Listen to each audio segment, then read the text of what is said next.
In today's video, I'm going to teach you how to set up breakout rooms before a Microsoft Teams meeting. This is a great way to organize smaller group discussions within a larger meeting environment, ensuring everyone gets the chance to participate and engage more deeply with the topic at hand. First, you'll need to head over to the Microsoft Teams website. This is the platform where you'll carry out all the necessary steps for setting up your breakout rooms. When you're there, look to the top right corner of the screen and click on the Sign In button. This will prompt you to log in using your Microsoft account credentials. Make sure you have these details at hand so you can log in smoothly. Once you've signed in, join the meeting you'd like to prepare breakout rooms for. You can do this through the Teams calendar or meeting links, whichever is most accessible to you. When you're inside your scheduled meeting, navigate to the top right corner again and click on the More option. This is often depicted by three little dots that indicate a drop-down menu feature. After you click More, select Settings from the options available. It's here where you'll find the Meeting Options link. Clicking this will open up various settings that you can adjust to personalize the meeting to your liking.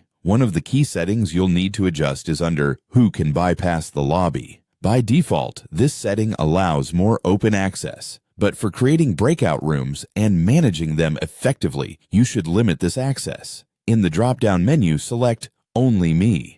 This ensures that only you have the authority to control the meeting environment and who gets to enter, providing a more structured setup for using breakout rooms. Finally, make sure you don't miss this important final step. Click on Save to apply these changes. This action solidifies your settings and ensures the breakout room setup is ready to go once the meeting starts. Remember, preparing these settings in advance is key to smoothly managing breakout group discussions during your meeting. It reduces the possibility of interruptions and ensures a more focused and productive meeting. With these steps, you'll be well prepared to maximize the collaborative potential of your Microsoft Teams meetings. Setting up breakout rooms might seem a little daunting at first, but with practice, it'll become second nature. Feel free to revisit these instructions whenever you need a refresher. Thank you for joining us today to learn about setting up breakout rooms in Teams. By using these steps, you're on your way to conducting engaging and efficient meetings.